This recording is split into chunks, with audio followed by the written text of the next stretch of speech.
Hello বন্ধুরা, আজকে আপনাদেরকে নতুন একটা ভিডিওতে নিয়ে আসছি। এটা লাল সিন্ধি গরু, লাল সিন্ধি তো বৌদি। কতদিন পালতেছেন আপনারা গরু? আমি এখানে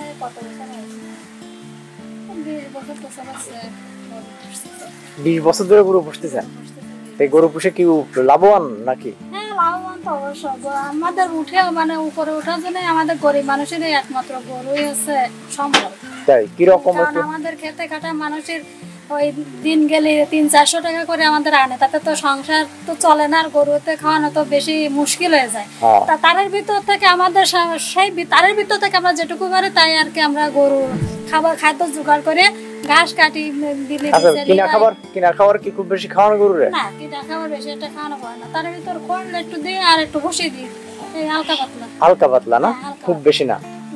বন্ধুরা আপনারা দেখুন, একটা লাল সিন্ধি গরু, খুব সুন্দর চেহারা লাল সিন্ধি গরু। কিন্তু আমি কিভাবে দেখাই, মূলত অনেক সুন্দর একটা গরু। গরুর সঙ্গে তুমি আমি করেই কথা বলা হয় মূলত। রাস্তায় যাই তা ডাকবে না, আমার না দেখতে পারলে মানে যেখানে ভালোবাসা থাকে সেখানে অবশ্যই ভালো কিছু থাকে, ভালো কিছু দেয়। প্রচন্ড যত্নের একটা গরু। কতটা সময় দেন দিনের মধ্যে এই গরুরে? সময় তো এর পিছনে তো থাকতে সংসারে, এর পিছনে মুরগি আছে কয়টা, মূলত গরুর পরেই সব সময় খেয়াল করা হয় না? এটা কি বাড়ির বাছুর নাকি কিনা? বাড়ির বাছুর। ও, এটার বয়স কত? এর 1 বছর বয়স না? 12 মাস। 12 মাসের ভিতরে গবন হয়েছে?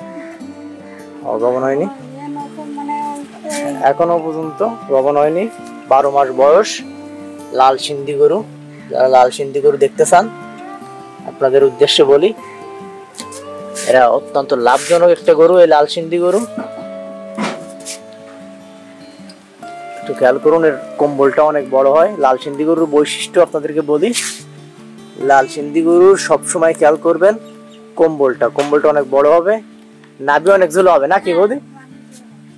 নাভি অনেক ঝোলা হয়, আর সবসময় মূলত সুন্দর চেহারার অধিকারী হয় এরা। তা কি আর বেশি গরু পোষার ইচ্ছা আছে নাকি একটাতে সীমাবদ্ধ থাকবেন? না, ইচ্ছা তো আমার সবসময় মনে হয় কি আমার 2-3টে, আমার বইটা যদি একটু সুন্দর করতে পারতাম তাহলে আমার আছে তো আমার 3-4টা গরু পোষার আমার খুব ইচ্ছা। খুব ইচ্ছা না? এখন সংসারে তাগিদে অনেক দেখা যায় কি বিক্রি করে দিতে হয়, যে একটা কিছু করবো সংসারে তাহলে একটা বিক্রি করে দাও, এরকম ভাবে আর কি বেশি রাখা হয় না। আর গরিব মানুষের ক্ষেত্রে তো বোঝাই আছে কিভাবে আমাদের পায়ে দিয়ে। আসলে বন্ধুরা আপনারাও শুনলেন যে ইচ্ছা থাকা সত্ত্বেও সব ইচ্ছা সবসময় পূরণ করা যায় না। বৌদির ইচ্ছা আছে 3-4টা গরু কেনার বা পোষার, আসলে সাধ্য না থাকার ফলে এটা সম্ভব হচ্ছে না। আর মূলত কি খাওয়ান এখন?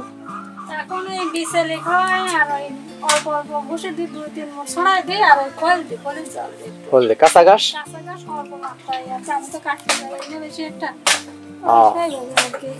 দাদা কি সহযোগিতা করেন আপনারে? হ্যাঁ, করে, যেটুকু কাজে ফাঁকে ফাঁকে যেটুকু আর কি সময় পায় সেটুকু করে। তাহলে কি মানে আপনি এটা বিক্রি তো করবেন না? না, আপাতত আমার বিক্রি করার ইচ্ছা নেই। একটা বাচ্চা হবে, দেখবো যে পজিশনটা কেমন আছে, হ্যাঁ, তারপরে হয়তো ভাববেন না। যদি মানে বছর বিয়ে হয় তাহলে আমার ইচ্ছা আছে যে এর মাধ্যমে আমি অনেক দূর পৌঁছাবেন। আপনার মনের ইচ্ছা পূর্ণ হোক, আমরাও সেটা চাই।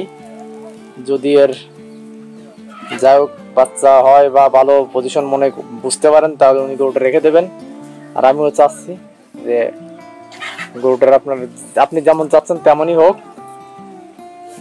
তো বন্ধুরা, আজ এই পর্যন্তই। লাল সিন্ধি গরু সম্পর্কে আপনাদেরকে যতটুকু সম্ভব জানালাম। আপনারা সহজেই এমন একটা মানসা গরু পালতে পারেন। এক কথায় বলা যায় যে মানে খুব ভালোবাসা বোঝে এই গরুতে। যাই হোক, বৌদি ভালো থাকেন, আর বন্ধুরা আপনারা ভালো থাকেন। পরবর্তী কোনো ভিডিওতে আবার নতুন কোনো গরু সম্পর্কে আরো সুন্দর সুন্দর তথ্য আপনাদেরকে জানাবো।